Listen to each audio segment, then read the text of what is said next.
బోలగుండ గ్రామం. ఇదంతా ఆదివాసి ప్రాంతం, అయితే గిరిజన ప్రాంతం. కానీ ఇక్కడ అభివృద్ధి విషయానికి వచ్చే టైంకి రోడ్డు గాని, మంచినీళ్లు గాని ఎటువంటి సౌకర్యాలు సక్రమంగా లేవు. 1996లో కూడా పేసా యాక్ట్ గవర్నమెంట్ పెట్టినా గానీ ఇంతవరకు ప్రభుత్వం కూడా అమలు జరపలేదు. అందువల్లనే స్కూలు గాని ఏ విషయానికైనా ఆదివాసులంతే వెనక చూపున్నారు సార్. ఇది ప్రభుత్వం దృష్టికి తీసుకెళ్లి మా ఆదివాసుల్ని భవిష్యత్తులో ముందు మార్గాన్ని నడిపించాలని కోరుతున్నాను సార్. మమ్మల్ని గుర్తించి మా పిల్లలకి మాత్రం స్కూల్ వెంటనే గ్రాంట్ చేయాలి.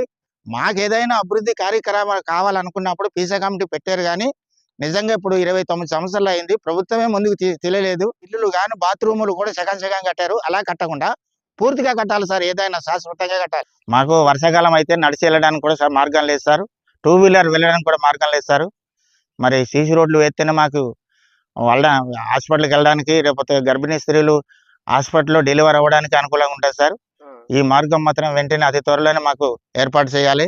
అలాగే స్కూల్లో కూడా స్కూల్ బిల్డింగ్ కూడా లేదు. తర్వాత మరి ఈ గ్రామం నుంచి విఆర్ఓ గారు, సెక్రటరీ గారు, మేము గ్రామస్తులం అందరం కలిసి ఆడ మగ కూడా కలిసి మరి ఈ పాక కట్టుకున్నాం సార్.